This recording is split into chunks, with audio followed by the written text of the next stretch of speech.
The owner of the Blue Heron site, George Heidgerken himself. He's going to be available to go ahead and answer questions for you as well. But we're really excited and honored to have him here. It took a little while to put it all together, but it's our grand finale forum for the year, and I think this is an appropriate way to send 2016 out. We're also going to have a PowerPoint presentation from representatives of the Willamette Falls Legacy Project team. And then Alice will be sharing some updates and comments about Rediscover the Falls program and how you can get involved with that to go ahead and help support all of their efforts.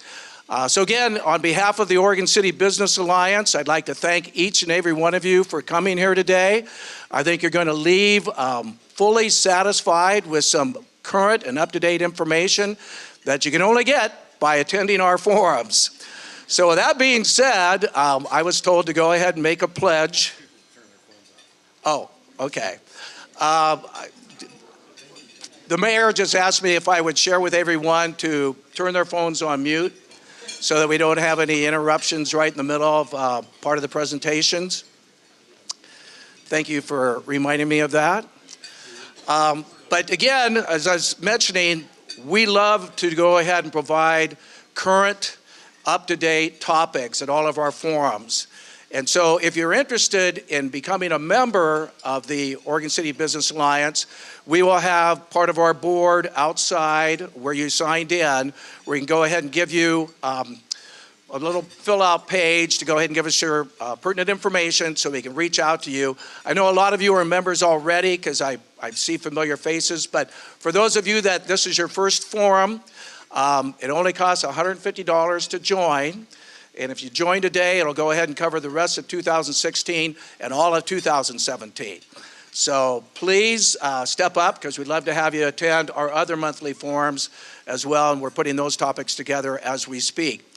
I'd also like to recognize some of our elected officials that are here today. We have County Chair John Ledlow in the back there. Nice to see you, John. And we have County Chair-elect Jim Bernard here as well. County Commissioner Paul Savas. County Commissioner Tootie Smith. And Martha, if you're here and hiding, let me know where you are, because I haven't seen her show up yet, but I know that she's signed up to attend. I'd also like to introduce our mayor, Dan Holliday, City Commissioner Brian Shaw. Okay, I got to scout around the room here to try to find our other. If there's another city commissioner here, please stand up. Okay, my eyes are not deceiving me. Good. Yes, and we also are very, very pleased to have our Metro Councilor here with us today, Carlotta Collette. Carlotta has been a big-time sponsor of the Falls Project for a long, long time now, going down to Salem to go ahead and fight the battles, to secure the initial funding, continue to engage with all the partners, the state, the city, the county, and Metro, to go ahead and bring all of this together. And it really is amazing how far they've come. Last week they held an outreach up at the community college where they shared updates on the illustrations for the Riverwalk. They had over 500 people attend that event. 135 people had hands-on engagement as part of that process. And we're hoping that next year, as they get further along in the designs, we'll actually dedicate one of our monthly forums just for the Willamette Falls Legacy Project team to give us an update on that. So with that being said, I'd like to introduce Brian Moore of Metro to go ahead and kick off our presentation today. Thank you again for coming. Thank you.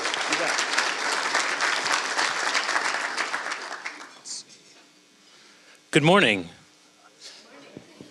My name is Brian Moore. I'm the Willamette Falls Legacy Project Manager, and I'm very happy to be here to present a little bit about the project to provide some context on where we are and what we're thinking about with regards to the project and its economic redevelopment component. So you know, I'm fairly new to the project, so most of you probably don't recognize me. I've been here since October 17th, so just about a month. So I'm still getting my bearings, getting to know everybody in the community. But the project really is a fantastic project.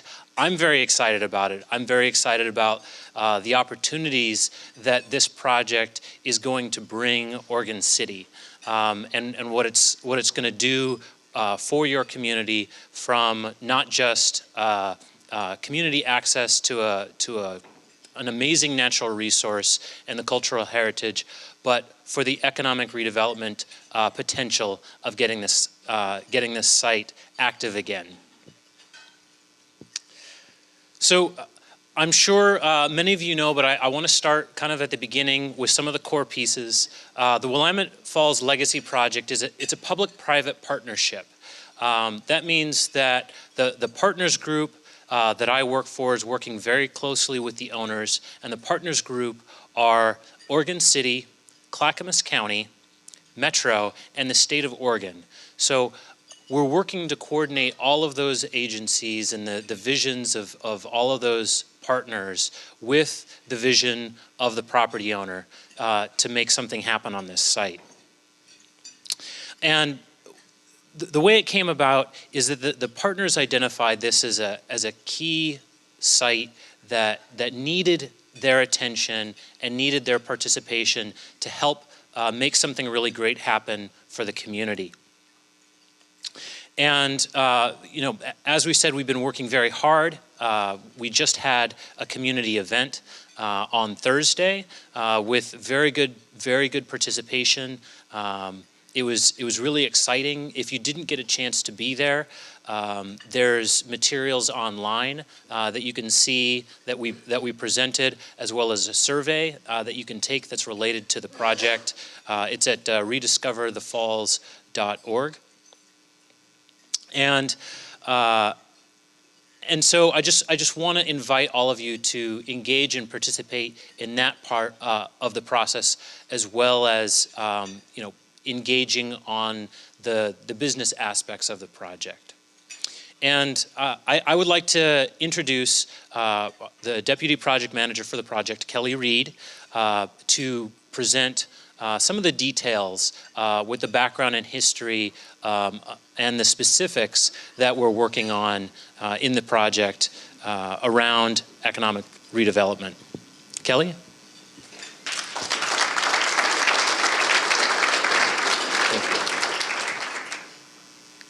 Thank you very much, Brian, and good morning to everyone, if it's still morning.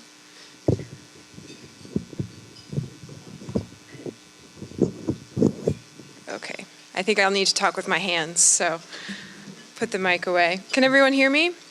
Well, thanks everyone for having our project come and speak to you today. We're really excited about all the works going on. So I know a lot of you are going to be familiar, some of you very familiar with the project, so I'll try not to go back in time too much and really talk about what's going on now to give you some updates. So you're all familiar with this site, I'm sure. For those of you who are not, we've got the 22-acre former Blue Heron Mill property in Oregon City, and the falls are right here. And then 99E is here, so the tunnel is about in that location, just to help you get your bearings. And then if you kind of flip that image over, then you'll have our framework plan. This might look familiar to many of you as well. One of the main goals of the public partners involved in the project is to reduce and remove barriers to private development on this property. And the framework plan is really one of the major feats that we've accomplished in the past 3 years.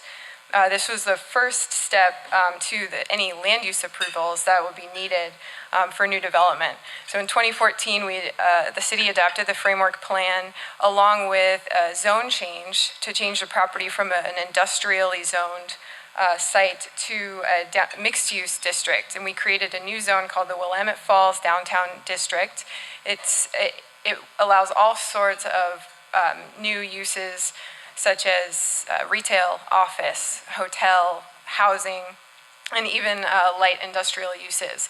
We know that 175 jobs were lost back in 2011 when the mill shut down, and so having lots of flexibility in that zoning code will allow jobs to be brought back to that site. In addition to the framework plan and the zone change, the public partners adopted the 4 core values: public access, historic and cultural interpretation, healthy habitat, and economic redevelopment.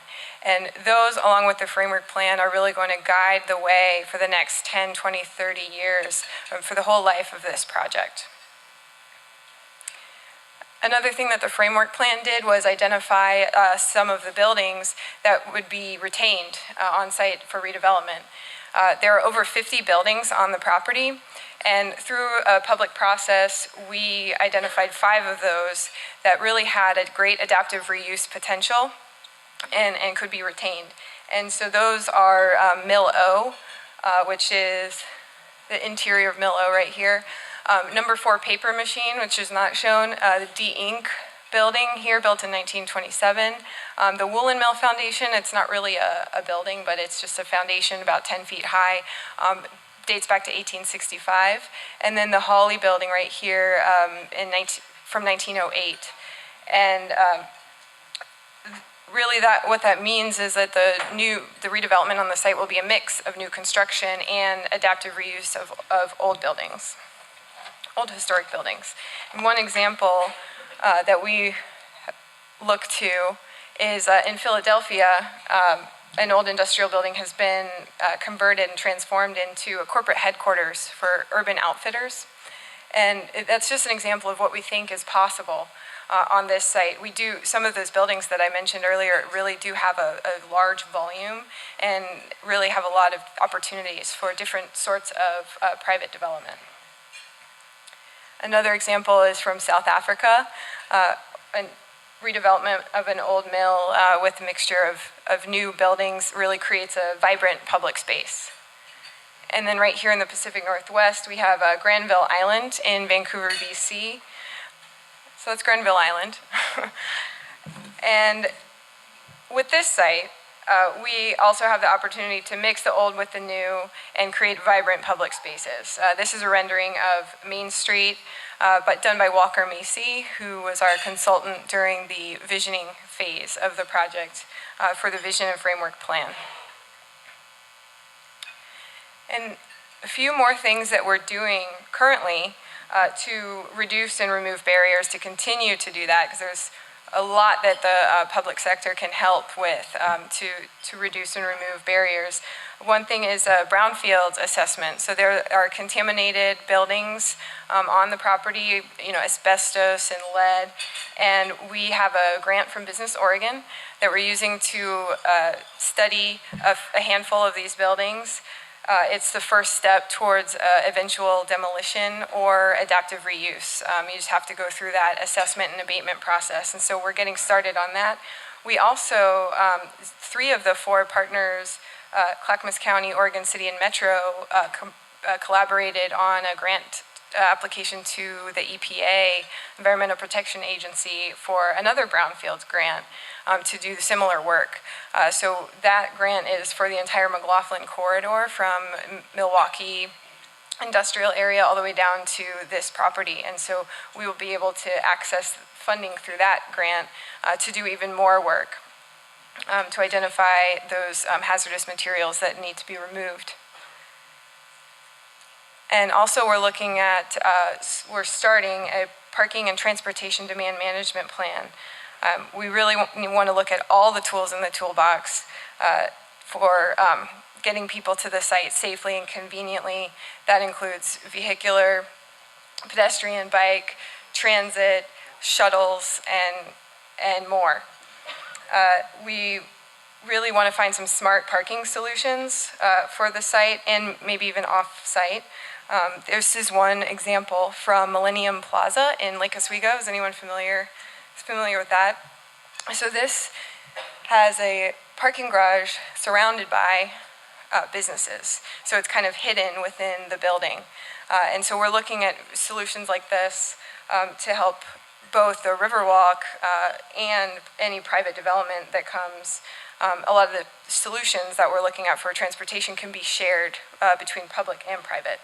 And we've already begun on some of this work. Actually, one thing we've accomplished over the summer was a parking study for downtown. We conducted an inventory and looked at the usage of the on-street parking downtown, and what's the demand, what's the supply, how are we doing, so that we can go into this parking and transportation plan really well informed with the right data. And lastly, we have infrastructure work going on as well. A lot of the utilities have been removed, so sewer, water, electrical, that's all gone from the site. And so we're working with Falls Legacy on looking at infrastructure. Main Street, which you see here, needs to be rebuilt. We need to bring in those utilities, and ideally we would share the infrastructure between the Riverwalk and any private development, really to get the benefits on both sides. And of course, some of you may have heard about another major project that we're doing right now, which is the Riverwalk.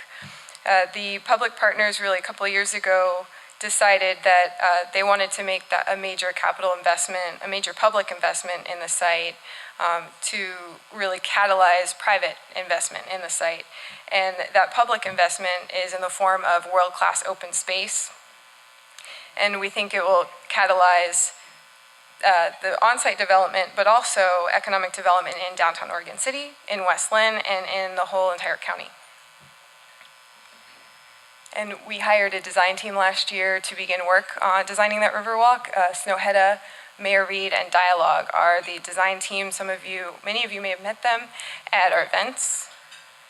And of course, the 4 public partners are leading that Riverwalk design: Oregon City, Clackamas County, Metro, and the state of Oregon. And we're working closely with Falls Legacy, LLC, and PGE, and all of our other stakeholders. And I like to quote our former mayor, Doug Neely. I don't know if he's here at all. He is, hi.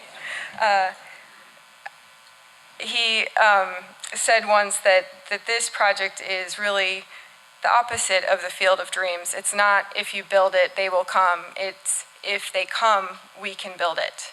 And if we build the Riverwalk and bring people to the site, then we can build everything else.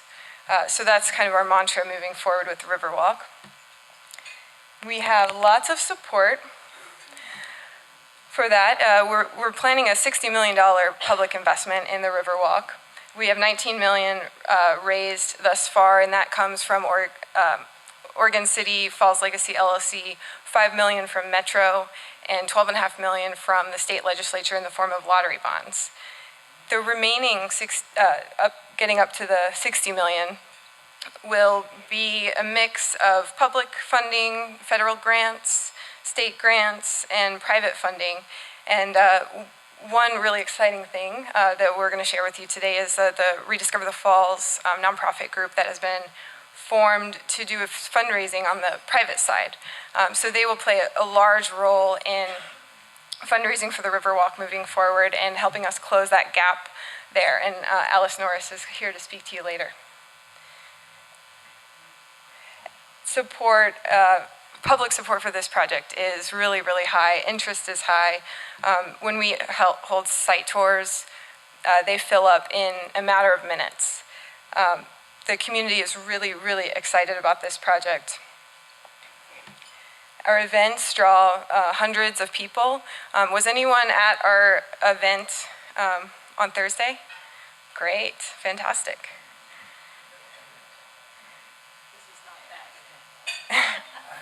It's not, no, that was a photo of the Champions event in 2014. And then of course, we have the support from Governor Kate Brown. She came to the site in 2015. I'm sure many of you were there as well. She announced the Riverwalk design team winning the contract last year, and we are continuing to work with the state on this project. It's a big priority. So just to show you a few images of the Riverwalk design, if you were at the event on Thursday, you probably saw some of these, but we just want to emphasize that the Riverwalk is so much more than a walkway. This design will include incredible views of the falls, as well as water access, habitat restoration, gathering spaces. We're looking at creating a big public yard or public square that would be adjacent to new development in the future and would be really complementary. Having that amazing public space, gathering space right next to private development can really transform that site. And then, of course, creative use of existing structures on the site will create unique experiences for Riverwalk visitors. And lastly, I want to emphasize the Riverwalk will be phased, so we're not going to build it all in one construction project.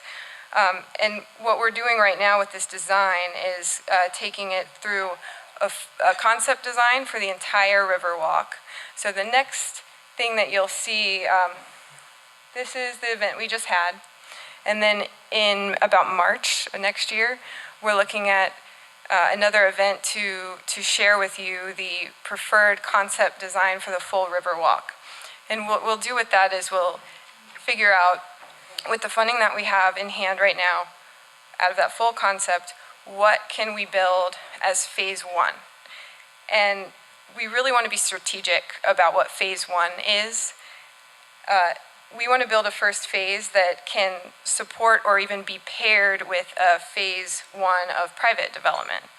So we're going to be looking very closely at what pieces of the Riverwalk make sense to build first and what we can build first with that 19 million or potentially more that we'll have at the time.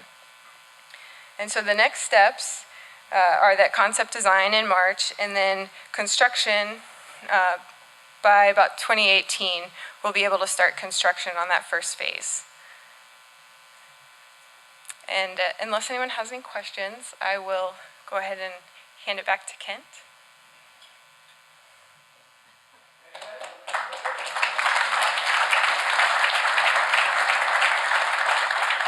I don't need that. Wow, that was pretty impressive.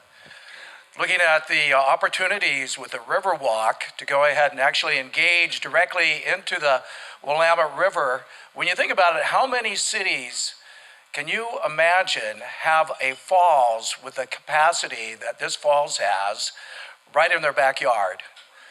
I mean, we're really only limited by our imagination. And the key, as Kelly and Brian mentioned, is a good public-private cooperative effort so that we bring the best of everybody to the table. We've got an amazing developer in George. You've got very cooperative governments working together on the public side. And hopefully some of you that are local business people recognize the opportunity that this type of a project can bring to our area, and go ahead and expand your businesses here, because people will come. So with that being said, we've got our key speaker ready to go here. So George, I'd like to introduce you. Come on up and share with us right from the horse's mouth what your vision and master plan and what's the latest and greatest. Thank you. Thank you.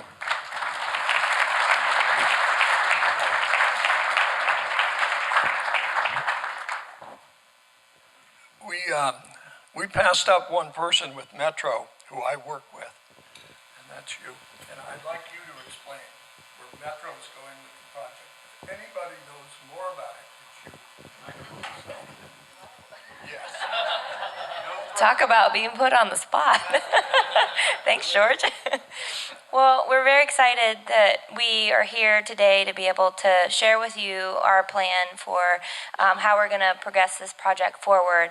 And we can't do it without your partnership. And so we're really excited to be able to, Kelly did a really great job, and Brian as well, of sharing kind of where we are in the process for the Riverwalk. So my name is Alex Perove, and I'm the manager for the Riverwalk specifically.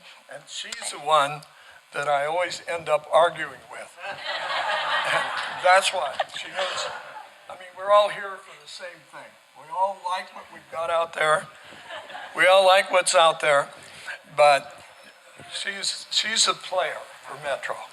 And as a player for Metro, everybody out here in the audience has an idea of what they'd like to see out there, including me, but I'm in a great position because I have Metro, the public, and everybody doing my job, and I like it. And I like it a lot because it means that I just have to watch and say yes and no and argue a lot. But that's okay, that's what it's all about.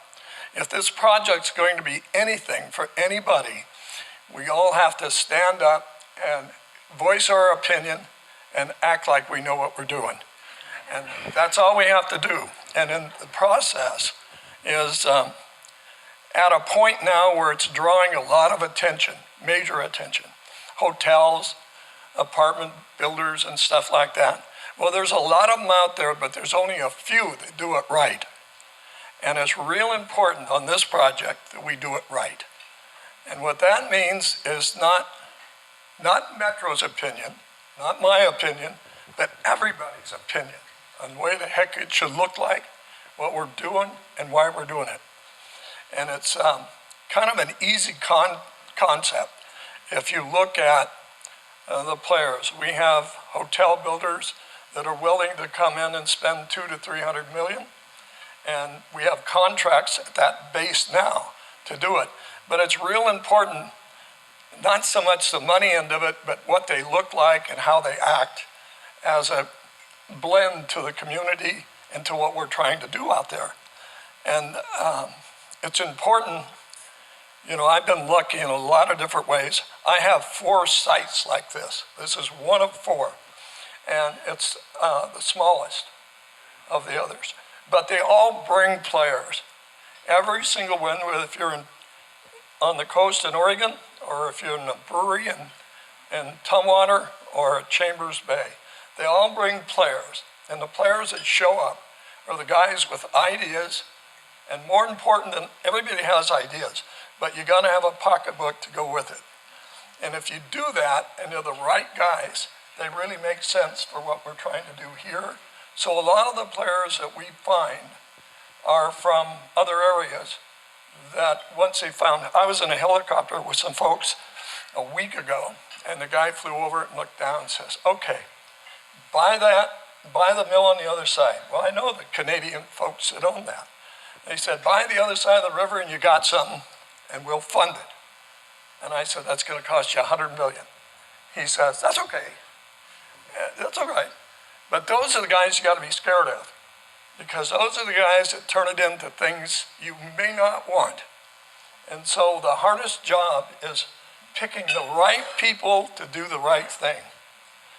And a friend of mine, Frank Schmidt over here, who I haven't seen in 15 years, we go back a long ways, he said, I don't see your name on the schedule up here. I don't see any pictures of you. And I thank Metro for that.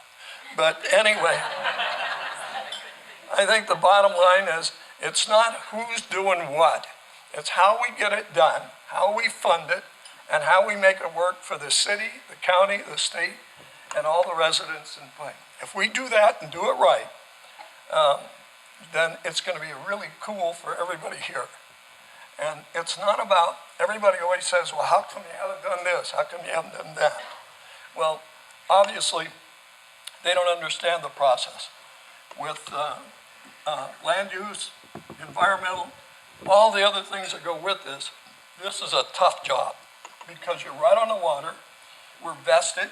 Those are big issues. Vesting means that We can build things on the water that we could never build. Our setbacks would be 150, 200 feet if we took them down. That's why we're not taking them down. And as far as, we're lucky in a lot of ways because this is a basalt fitting. Everything underneath us is basalt, so we don't have huge deposits of environmental waste that we have to worry about. Most of it's gone years ago, but it's a clean site to work with. And it's going to be really fun working with the engineers, Metro, the city, and everybody else to see how this thing fits. And it's going to be fun all the way through it. And you'll be surprised when we're done. We get everything from opera houses to churches and everything kind of fits. If you look at it's like a parking lot. Design of the parking lot on this site doesn't want to look like a parking lot. You're much better off if you're going to put housing, wrap your parking lot, do like some of the photos show here. And the best part for me is to watch. And that's all I intend to do. And then bark when I have to bark, but not very loud. And, but it's going to be a fun project. And it's going to be a there's going to be a lot of issues that come up, just like the kayaks. I happen to like kayaks. Metro likes kayaks as long as they stay out of their budget and stuff like that. So there's a lot of entities like that happen. And what happened, that's just a process. It's got to be figured out as we go along. And we will. But it's really nice being in Oregon City. And it's nice to see the right folks doing the right things. So thank you very much.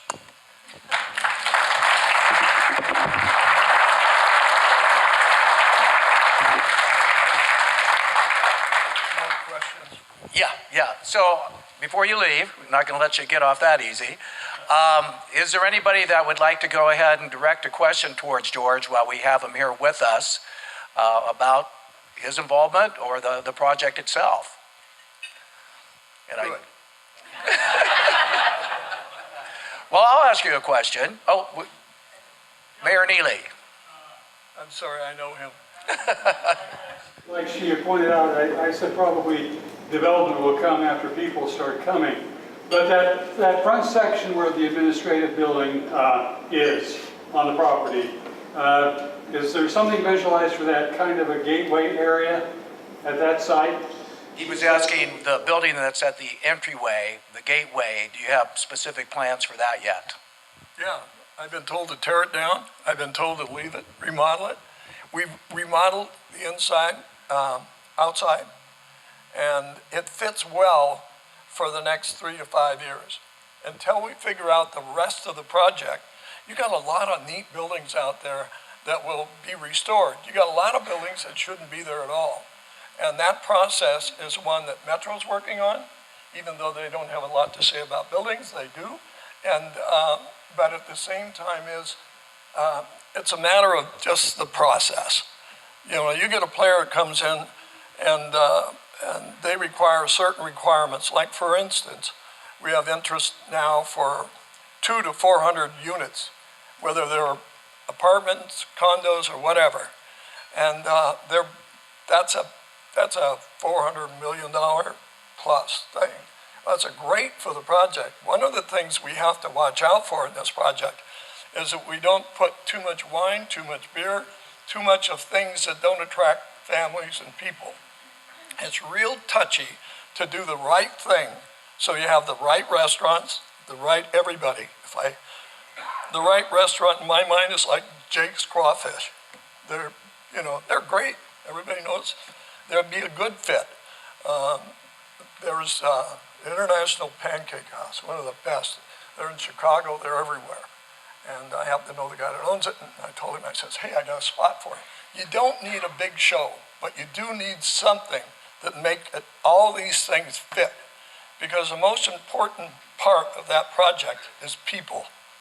If you don't keep it alive and lit up, and then it'll be a hole in the wall we don't want. So it's going to be It's not a matter of who comes to the table, it's what they represent and how it works. That's how it's going to fit. And I'm in a great position, guy, to sit back and watch and say no, yes, yes. I don't say yes or no, because it's not that kind of play. What you do is you work with the ones you have to work with to make it fit, and that's what we're going to do. It's your turn. Yeah, okay. No, I'll go to the audience first. Anybody else? Yeah, go right ahead. We've seen a timeline of the Riverwalk with the first phase starting around 2018. Do you have any idea in your mind of the timeline for commercial and when that may start and what may be the first hotel? Well, that's an easy one.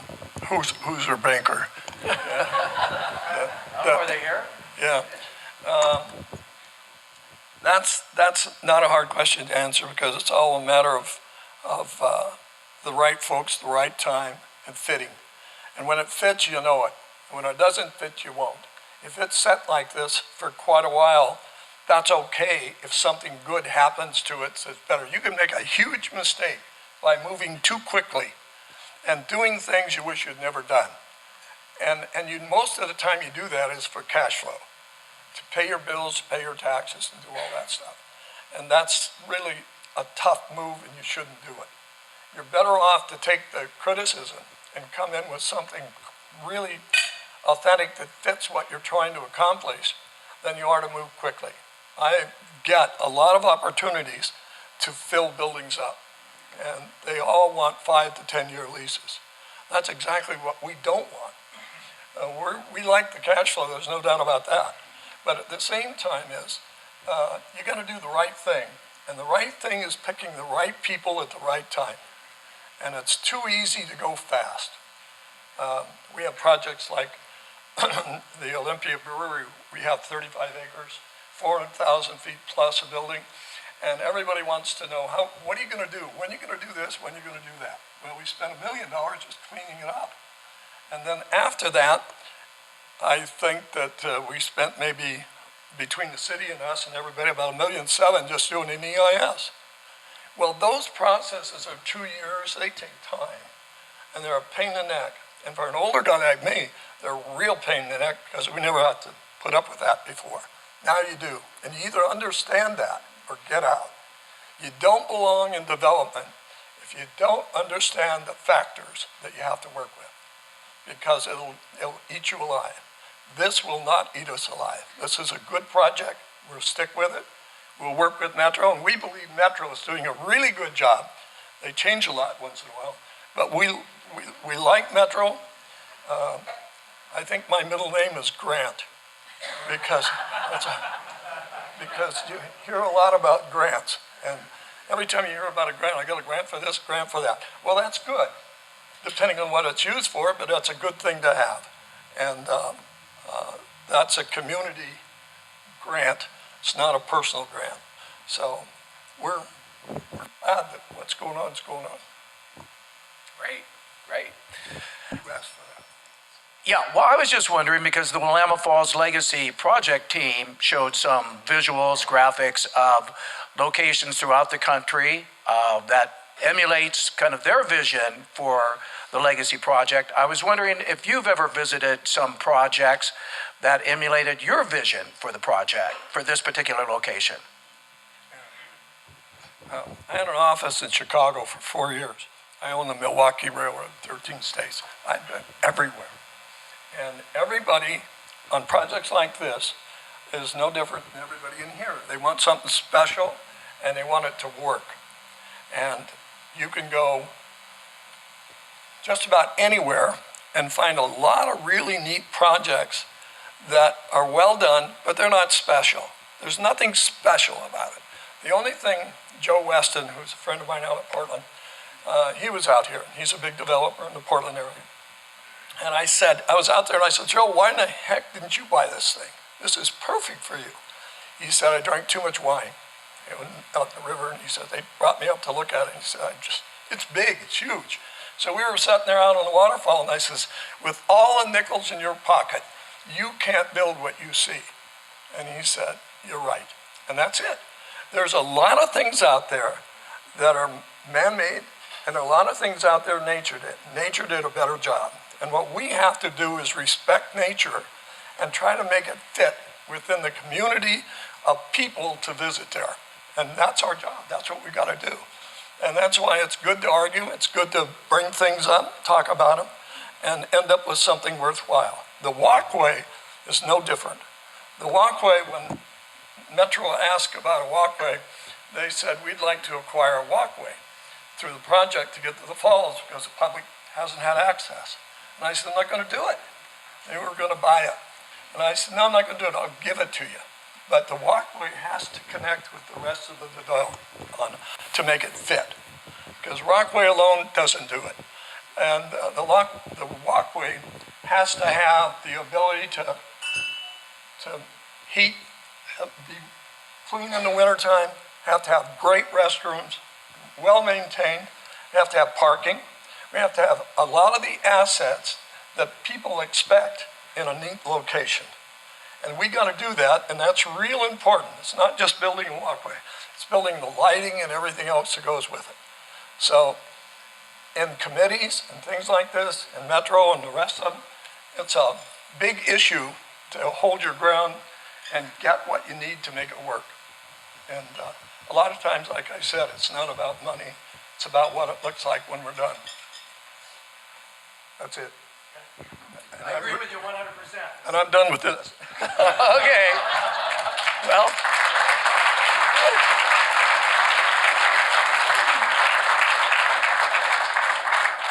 Well, thank you, George. We appreciate your comments and your insights and your passion that you have for this unique opportunity. We're very fortunate to have an individual like yourself as the owner of that, as this team moves forward. So with that being said, I'd like to introduce one of the other members of the team, former Mayor Alice Norris, who's going to talk to us about the Rediscover the Falls program. Alice?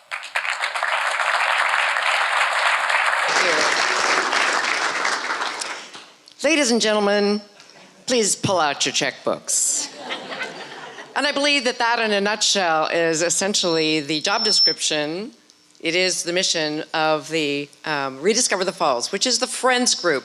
We're only about 6 months old, and we were formed specifically to be a partner. We're attached at the hip with the public partners, but there are certain things that a private fundraising group, and we are a private nonprofit, 501c3, that we can do that public partners can't. So, for instance, if you do pull out your credit card and want to give us $100,000 today, we will, oh, I see one back there. Number 2, we will be able to help you get a tax deduction for that, and the public partners could not. So that's one reason that we do that. And then you saw Kelly's slides up here, and every one of them had, we want your feedback. Well, those are Kelly's slides. Our slides will say, we want your money. But we also have another mission, and that is friend raising, and you can't do one without the other. So hopefully you've seen today an inspirational and as well as a factual presentation, and we will use all of that to assist, because we're a helping organization. So we'll assist in the public events, we'll assist in the friend raising, and then, of course, we'll be helping raise that $40 million, piece of cake, right? But to do that, I heard George say that you need the right people in the right place at the right time.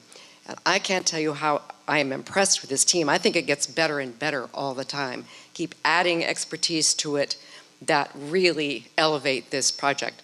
Well, I think the same is true of Rediscover the Falls. We are 9 people currently. We likely will expand our board. And those were we were all selected for certain characteristics. I guess it would be access to money and access to know how to wedge that. So today I would like to introduce those 9 people, because when you write your check, you want to know who to give it to. And some of them are scattered around the room. I'm really very proud of this group. We have Alexis Ingram, who is an Oregon City resident. I don't believe she's here today, but she raises money for the Oregon Humane Society in a big way. Bob Hall, who is here today. Bob.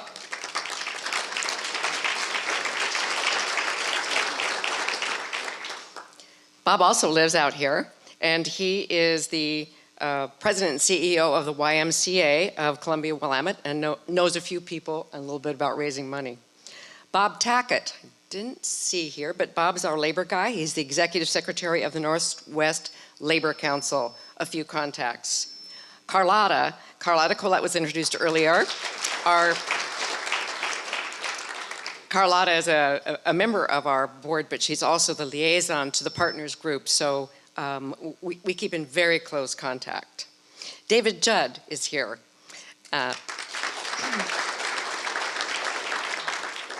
David is the former director of the Vancouver-Clark County Parks and Recreation, also worked in Portland Parks. He knows a few people as well.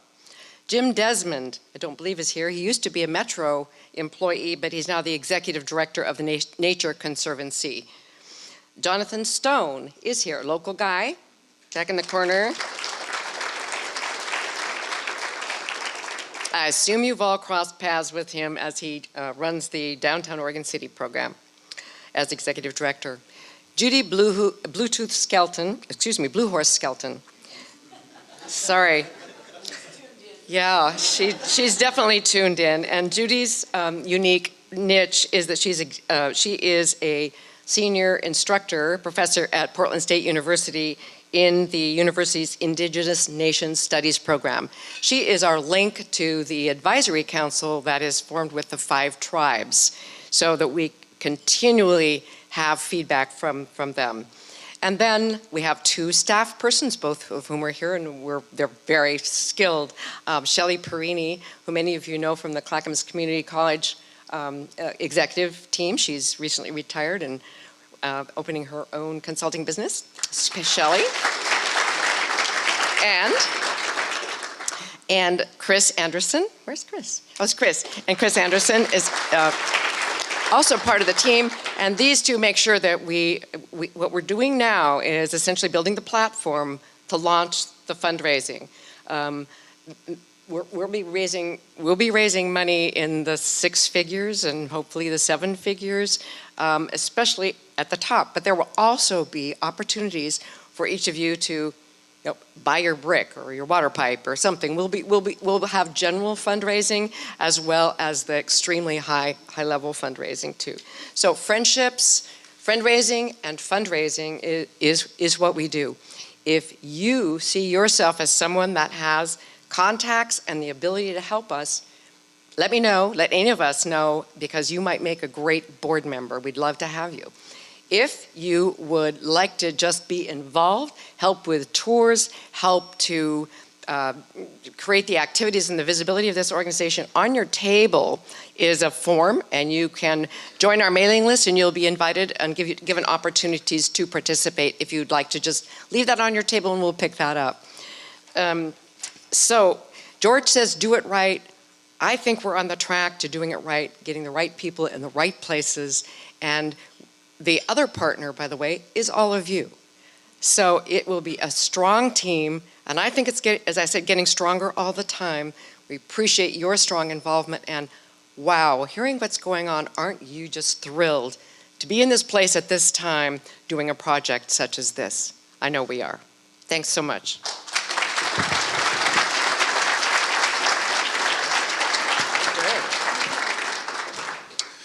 Well, I don't know how we top that, but I think what Alice is sharing with us is there's a lot going on behind the scenes, and so many times all we focus in on is what we see. When is this going to break ground? When are we actually going to see buildings being coming out of the ground, equipment tearing things down? But in order to get to that point, there really is thousands and thousands of man hours that go into preparing all the designs, working with all the consultants, and that, as you can tell, is being done right now. So soon in 2018, the Riverwalk will break ground, and that'll provide the first time in 150 years that people have actually had an opportunity to see this amazing natural wonder. And as we've talked about in the past at our forums, activity breeds activity. So with everything that's happening at the North Gateway, with the Cove, hopefully soon at the site next to the Home Depot, bookending that with the Legacy Project here at the Falls. Oregon City is definitely a place that's deserving putting its mark on the map. So with that being said, I want to thank each and every one of you for coming today. We won't be doing a forum in December. We take the Christmas holidays off, but we will be doing our forum in January. And City Manager Tony Conkle, I think I saw Tony here at one time or another. Did he leave? Okay, well, he will be our guest speaker in January to kind of, to kind of share with you his thoughts as to where the city's been, where the city's at, but more importantly, where the city's going. We have on your table comment cards. If you'd be more than happy to go ahead and fill some of your thoughts about today's presentation on those cards, just leave them on the table. We'll stop by and pick them up. You can also use those to go ahead and give us your contact information if you'd like to become a member of the Oregon City Business Alliance. And again, just to remind you, if you join today, the Blue Light Special, you get your dues covered for the rest of 2016 and all of 2017. So kind of an opportunity to jump on it. I'm sure George will be sticking around for at least a short amount of time if you'd like to talk with him further about his vision for the site. But again, thank you all for coming, and have a blessed Thanksgiving and a wonderful Christmas holiday, and we'll see you all in January. Thank you.